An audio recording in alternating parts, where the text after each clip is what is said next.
संक्षिप्त शिव पुराण, कोटि रुद्र संहिता, वैद्यनाथेश्वर ज्योतिर्लिंग के प्रागट्य की कथा तथा महिमा। सूजी कहते हैं, अब मैं वैद्यनाथेश्वर ज्योतिर्लिंग का पाप हारी महात्म्य बताऊंगा, सुनो। राक्षस राज रावण, जो बड़ा अभिमानी और अपने अहंकार को प्रकट करने वाला था, उत्तम पर्वत कैलाश पर भक्ति भाव से भगवान शिव की आराधना कर रहा था। कुछ काल तक आराधना करने पर जब महादेव जी प्रसन्न नहीं हुए, तब वह शिव की प्रसन्नता के लिए दूसरा तप करने लगा। पुलत्स्य कुल नंदन श्रीमान रावण ने सिद्धि के स्थानभूत हिमालय पर्वत से दक्षिण वृक्षों से भरे हुए वन में पृथ्वी पर एक बहुत बड़ा गड्ढा खोद करके उसमें अग्नि की स्थापना की और उसके पास ही भगवान शिव को स्थापित करके हवन आरंभ किया।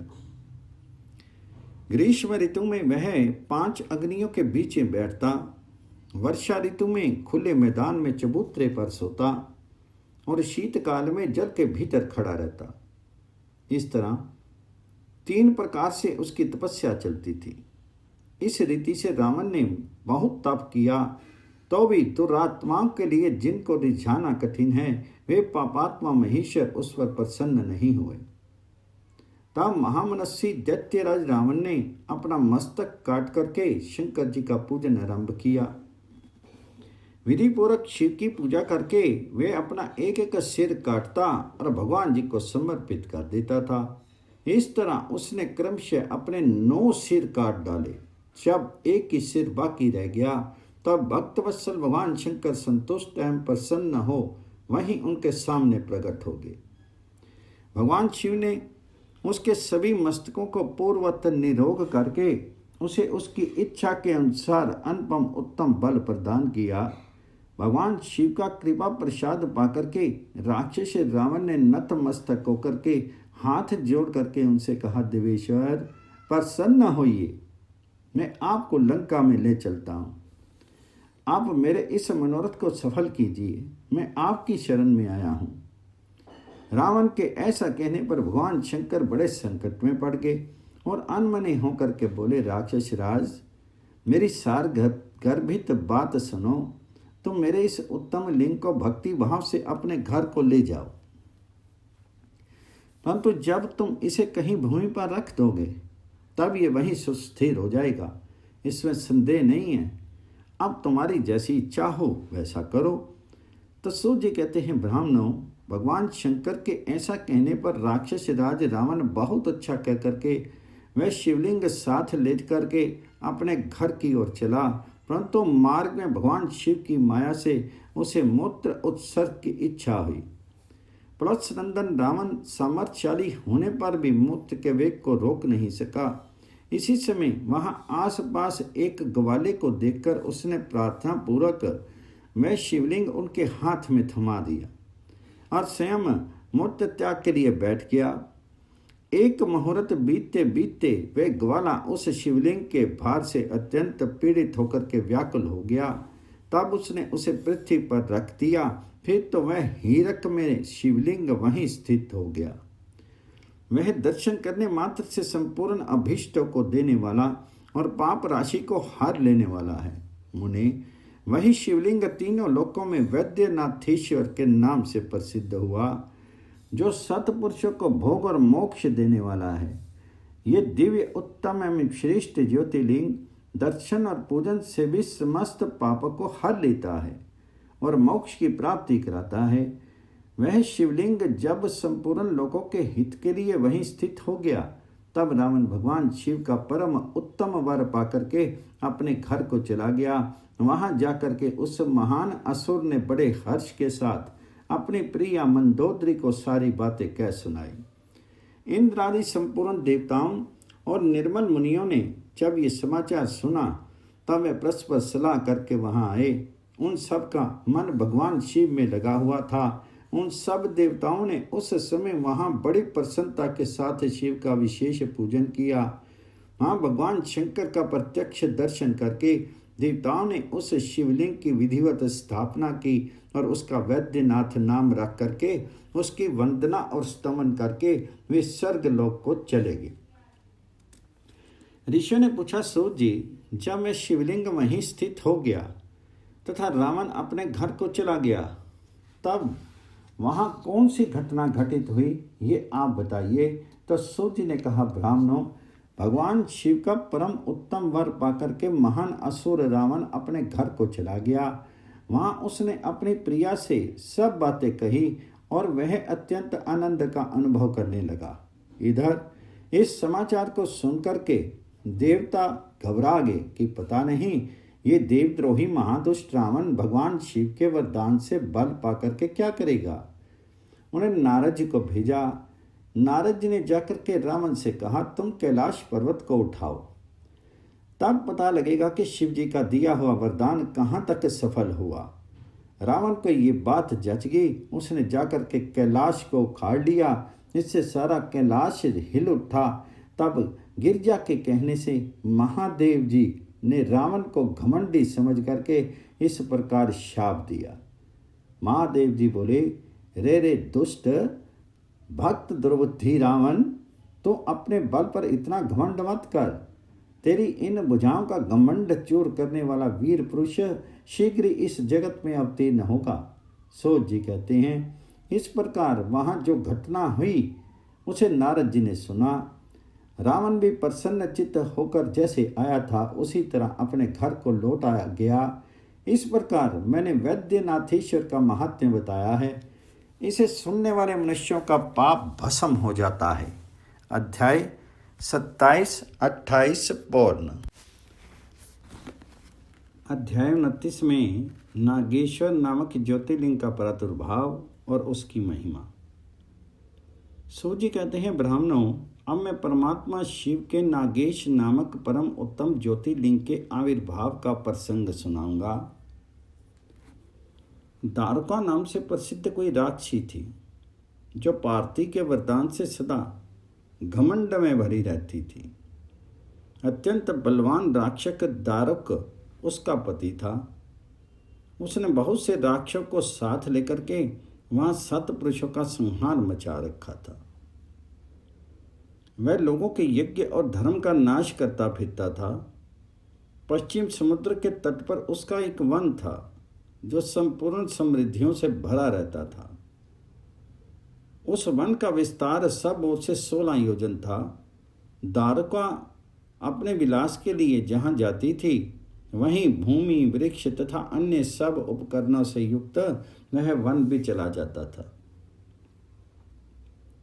देवी पार्वती ने उस वन की देखरेख का भार दारुका को सौंप रखा था। दारुका अपने पति के साथ इच्छा अनुसार उसमें विचरण करती थी। राक्षस दारुक अपनी पत्नी दारुका के साथ वहीं रह करके सबको भय देता था।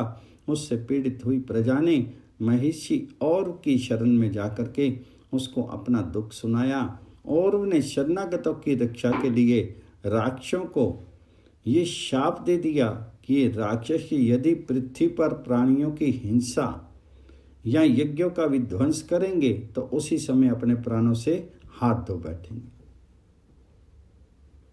देवताओं ने जब ये बात सुनी तब उन्होंने दुराचारी राक्षसों पर चढ़ाई कर दी। राक्षस घबराए। यदि वे लड़ाई में देवताओं को मारते तो मुनि के शाप से स्वयं मर जाते, और यदि नहीं मारते तो पराजित होकर के भूखे मर जाते। उस अवस्था में राक्षसी दारुका ने कहा, भवानी के वरदान से मैं इस सारे वन को जहाँ चाहूँ ले जा सकती हूँ। यूँ कह करके वह समस्त वन को ज्यों का त्यों ले जा करके समुद्र में जाके बस गई। राक्षस लोग पृथ्वी पर न रह करके जल में निर्भय रहने लगे और वहाँ प्राणियों को पीड़ा देने लगे। एक बार बहुत सी नावें उधर से आ निकली जो मनुष्यों से भरी थी। राक्षसों ने उसमें बैठे हुए सब लोगों को पकड़ लिया और बेड़ियों में बांध करके कारागार में डाल दिया। वे उन्हें बारंबार धमकियां देने लगे।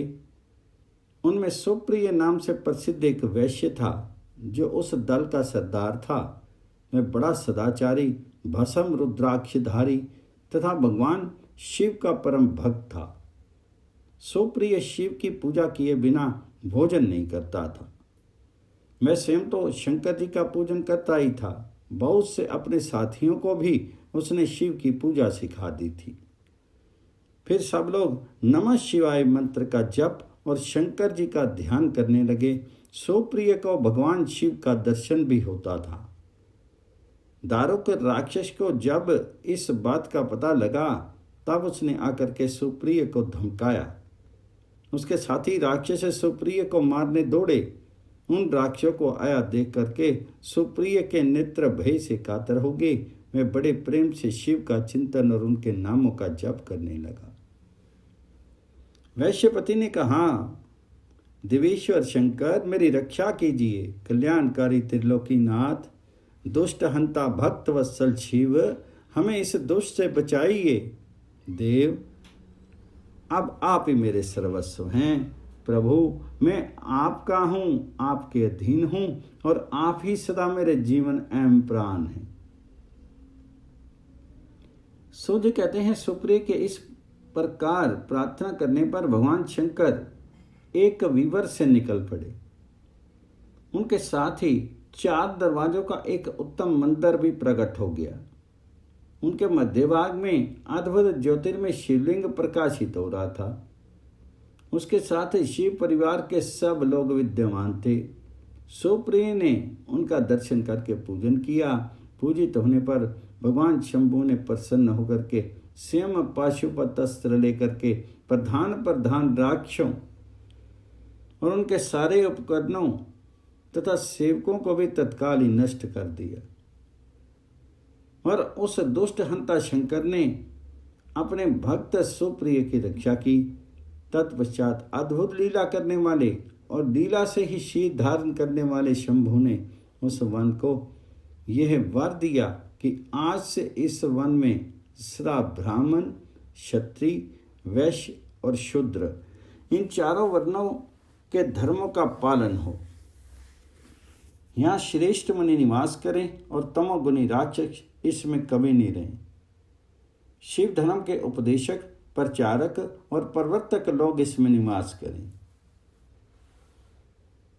सो जी कहते हैं, इसी समय राक्षसी तारका ने दीन चित्त से देवी पार्वती की स्तुति की।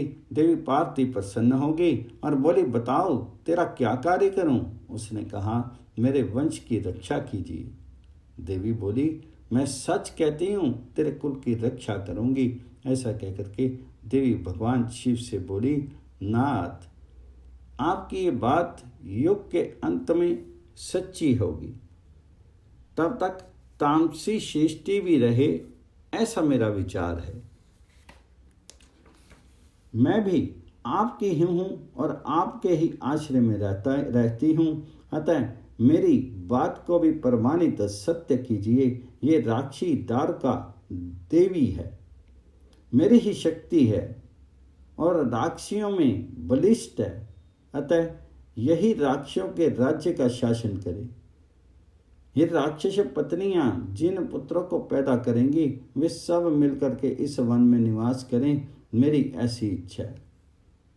तो शिव बोले, प्रिय, यदि तुम ऐसी बात कहती हो तो मेरा ये वचन सुनो।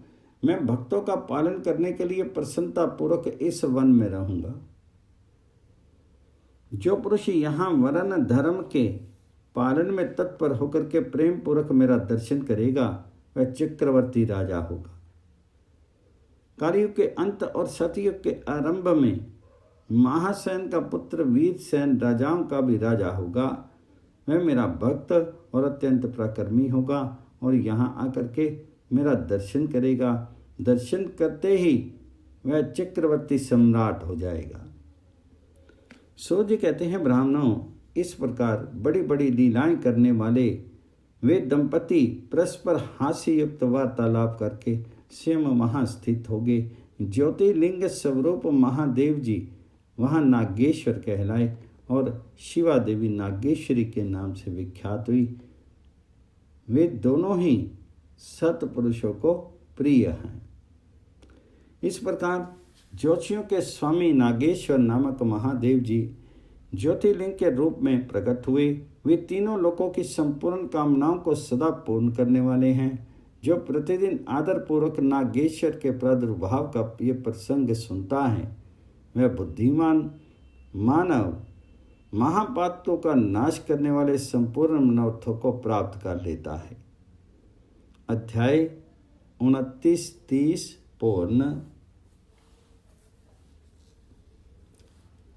अध्याय 31 में रामेश्वरम नामक ज्योतिर्लिंग के आविर्भाव तथा महात्म्य का वर्णन। सोजी कहते हैं, ऋषियों, अब मैं ये बता रहा हूँ कि रामेश्वर नामक ज्योतिर्लिंग पहले किस प्रकार प्रकट हुआ। इस प्रसंग को तुम आदरपूर्वक सुनो। भगवान विष्णु के राम अवतार में जब रावण सीता जी को हर करके लंका ले गया, तब वो सुग्रीव के साथ 18 पदम वानर सेना लेकर के श्री राम समुद्र तट पर आए। वहाँ वे विचार करने लगे कि कैसे हम समुद्र को पार करेंगे और किस प्रकार रावण को जीतेंगे। इतने में ही श्री राम को प्यास लगी। उन्होंने जल मांगा और वानर मीठा जल ले आए। श्री राम ने प्रसन्न होकर के वे जल ले लिया। तब तक उन्हें स्मरण हो आया कि मैंने अपने स्वामी भगवान शंकर का दर्शन तो किया ही नहीं,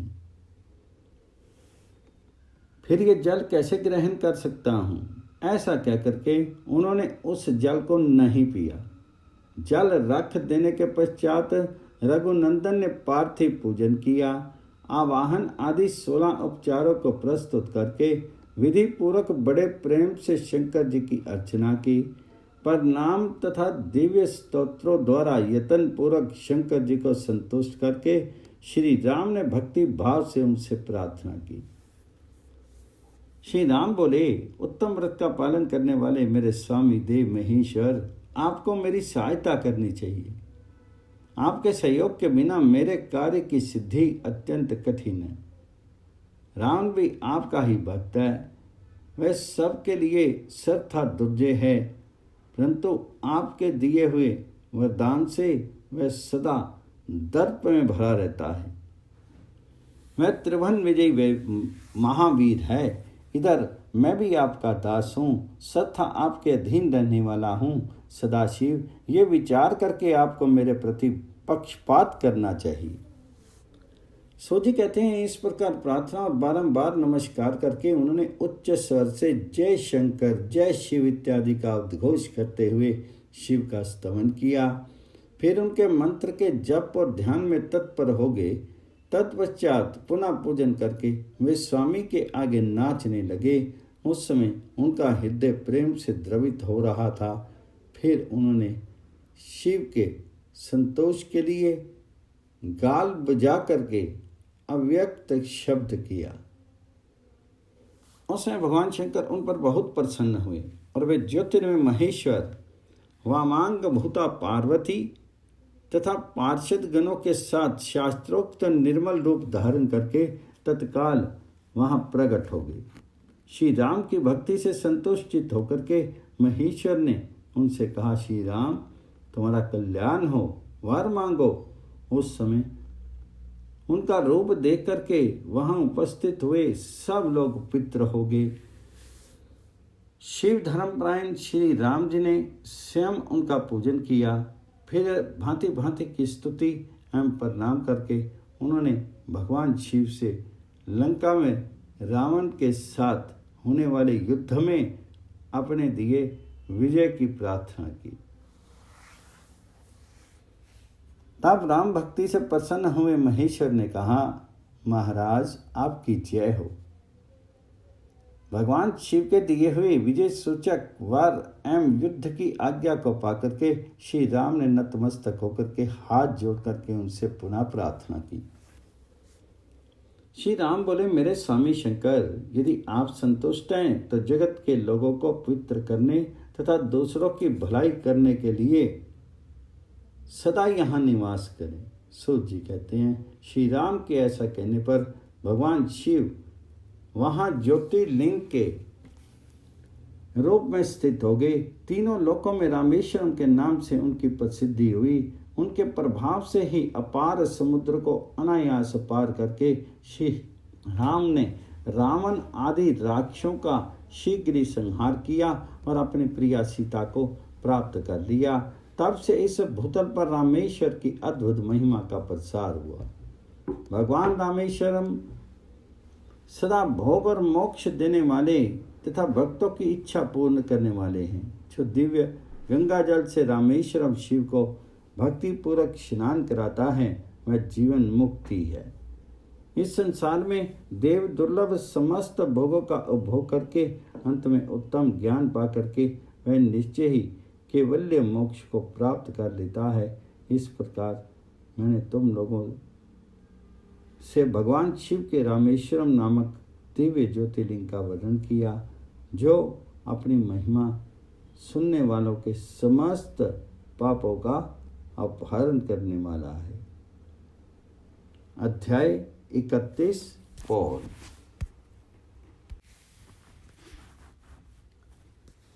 अध्याय 32 में घुसमा की शिव भक्ति से उसके मरे हुए पुत्र का जीवित होना, घुष्मेश्वर शिव का प्रादुर्भाव तथा उसकी महिमा का वर्णन। सूर्य कहते हैं, अब मैं घुष्मेश नामक ज्योतिर्लिंग के प्रादुर्भाव का और उसके महात्म का वर्णन करूंगा। मुनिवरों, ध्यान दे करके सुनो। दक्षिण दिशा में एक श्रेष्ठ पर्वत है जिसका नाम देवगिरी है। वह देखने में अद्भुत और नित्य परम शोभा से संपन्न है। उसी के निकट कोई भारद्वाज कुल में उत्पन्न सुधर्मा नामक ब्रह्मवेत्ता ब्राह्मण रहते थे। उनकी प्रिय पत्नी का नाम सुदेहा था। वह सदा शिव धर्म के पालन में तत्पर रहती थी, घर के काम काज में कुशल थी और सदा पति की सेवा में लगी रहती थी। श्रेष्ठ सुधर्मा भी देवताओं और अतिथियों के पूजक थे। वे वेद वर्णित मार्ग पर चलते और नित्य अग्निहोत्र किया करते थे। तीनों काल की संध्या करने से उसकी कांति सूर्य के समान उद्दीप्त थी। वे वेद शास्त्र के मर्मज्ञ थे और शिष्यों को पढ़ाया करते थे। धनवान होने के साथ ही बड़े दाता थे। सौजन्य आदि सद्गुणों के भाजन थे। शिव संबंधी पूजन आदि कार्य में ही सदा लगे रहते थे। वे स्वयं तो शिव भक्त थे ही, शिव भक्तों से बड़ा प्रेम करते थे। शिव भक्तों को भी वे बहुत प्रिय थे। यह सब कुछ होने पर भी उनके पुत्र नहीं था। इससे ब्राह्मण को तो दुख नहीं होता था, परंतु उसकी पत्नी बहुत दुखी रहती थी। पड़ोसी और दूसरे लोग भी उसे ताना मारा करते थे। वे पति से बार बार पुत्र के लिए प्रार्थना करती थी। पति उसको ज्ञान उपदेश दे करके समझाते थे, परंतु उनका मन नहीं मानता था। अंतोतगत्वा ब्राह्मण ने कुछ उपाय भी किया, परंतु वह सफल नहीं हुआ। तब ब्राह्मणी ने अत्यंत दुखी होकर के बहुत हठ करके अपनी बहन घुष्मा से पति का दूसरा विवाह करा दिया। विवाह से पहले सुधर्मा ने उसको समझाया कि इस समय तो तुम बहन से प्यार कर रही हो, परंतु जब इसके पुत्र हो जाएगा तब इससे स्पर्धा करने लगोगी। उसने वचन दिया कि मैं बहन से कभी डा नहीं करूंगी। विवाह हो जाने पर घुष्मा दासी की भांति बड़ी बहन की सेवा करने लगी। सुदेहा भी उसे बहुत प्यार करती रही। घुष्मा अपनी शिव भक्ता बहन के आज्ञा से नित्य 101 पार्थिव शिवलिंग बना करके विधि पूर्वक पूजा करने लगी। पूजा करके वह निकटवर्ती तालाब में उनका विसर्जन कर देती थी। शंकर जी की कृपा से उसके एक सुंदर सौभाग्यवान और सद्गुण संपन्न पुत्र हुआ। घुष्मा का कुछ मान बढ़ा, इससे सुदेहा के मन में डा पैदा होगी। समय पर उस पुत्र का विवाह हुआ। पुत्रवधु घर में आ गई। अब तो वह और भी जलने लगी। उसकी बुद्धि भ्रष्ट हो गई और एक दिन उसने रात में सोते हुए पुत्र को छुरे से उसके शीर के टुकड़े टुकड़े करके मार डाला और कटे हुए अंगों को उसी तालाब में ले जाकर डाल दिया जहाँ घुष्मा प्रतिदिन पार्थिव लिंगों का विसर्जन करती थी। पुत्र के अंग को उस तालाब में फेंक करके वह लौट आई और घर में सुखपूर्वक सो गई। घोषमा सवेरे उठ करके प्रतिदिन का पूजन कर्म करने लगी। श्रेष्ठ ब्राह्मण सुधर्मा स्वयं भी नित्य कर्म में लग गए। इसी समय उनकी ज्येष्ठ पत्नी सुदेहा भी उठी और बड़े आनंद से घर के काम काज करने लगी, क्योंकि उसके हृदय में पहले जो ईर्ष्या की आग जलती थी वह अब बुझ गई थी। प्रातःकाल जब बहू ने उठकर के पति की शैया को देखा तो वह खून से भीगी दिखाई दी और उस पर शीर के कुछ टुकड़े दृष्टिगोचर हुए। इससे उसको बड़ा दुख हुआ। उसने सास घोषमा के पास जाकर के निवेदन किया, उत्तम व्रत का पालन करने वाली आर्ये, आपके पुत्र कहाँ गए? उनकी शैया रस से भीगी हुई है और उस पर शीर के कुछ टुकड़े दिखाई देते हैं। हाय, मैं मारेगी, किसने ये दुष्ट कर्म किया है? ऐसा कहकर के वह बेटे की प्रिय पत्नी भांति भांति से करुण विलाप करती हुई रोने लगी। सुधर्मा की बड़ी पत्नी सुदेहा भी उस समय हाय मैं मारेगी ऐसा कहकर के दुख से डूब गई। उसने ऊपर से तो दुख किया, किंतु मन ही मन वह हर्ष से भरी हुई थी। घोषमा भी उस समय उस वधु के दुख को सुन करके अपने नित्य पार्थिव पूजन के व्रत से विचलित नहीं हुई। उसका मन बेटे को देखने के लिए तनिक भी उत्सुक नहीं हुआ। उसके पति की भी ऐसी ही अवस्था थी। जब तक नित्य नियम पूरा किया नहीं हुआ तब तक उन्हें दूसरी किसी बात की चिंता नहीं हुई।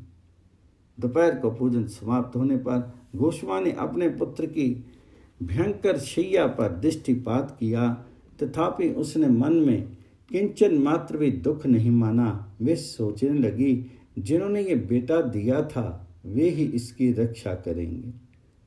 वे भक्तप्रिय कहलाते हैं, काल के भी काल हैं और सतपुरुषों के आश्रय हैं। एकमात्र वे प्रभु सर्वेश्वर शंभु ही हमारे रक्षक हैं। वे माला गुथने वाले पुरुष की भांति जिनको जोड़ते हैं उनको अलग भी करते हैं। अतः अब मेरे चिंता करने से क्या होगा? इस तत्व का विचार करके उसने शिव के भरोसे धैर्य धारण किया और उस समय दुख का अनुभव नहीं किया। वह पूर्वत पार्थिव शिवलिंगों को लेकर के स्वस्थ चित्त से शिव के नामों का उच्चारण करती हुई उस तालाब के किनारे गई। उस पार्थिव लिंगों को तालाब में डाल करके जब वह लौटने लगी तो उसे अपना पुत्र उसी तालाब के किनारे खड़ा दिखाई दिया। सूत जी कहते हैं, ब्राह्मणों, उस समय वहां अपने पुत्र को जीवित देख करके उसकी माता घोषमा को ना तो हर्ष हुआ और ना विषाद। वह पूर्वत स्वस्थ बनी रही। इसी समय उस पर संतुष्ट ज्योति स्वरूप में ईश्वर शिव शीघ्र उनके सामने प्रकट हो गए।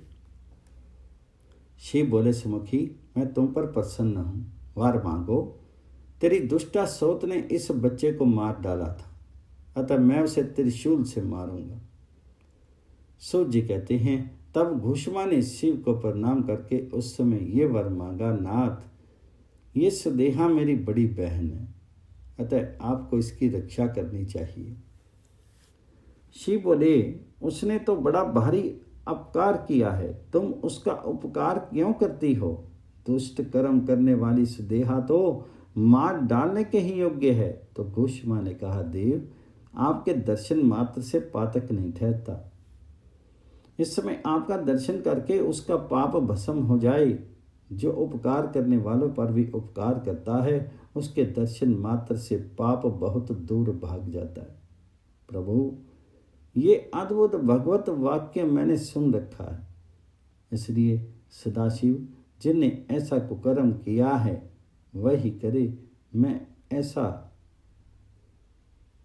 क्यों करूं? मुझे तो बुरा करने वाले का भी भला ही करना है।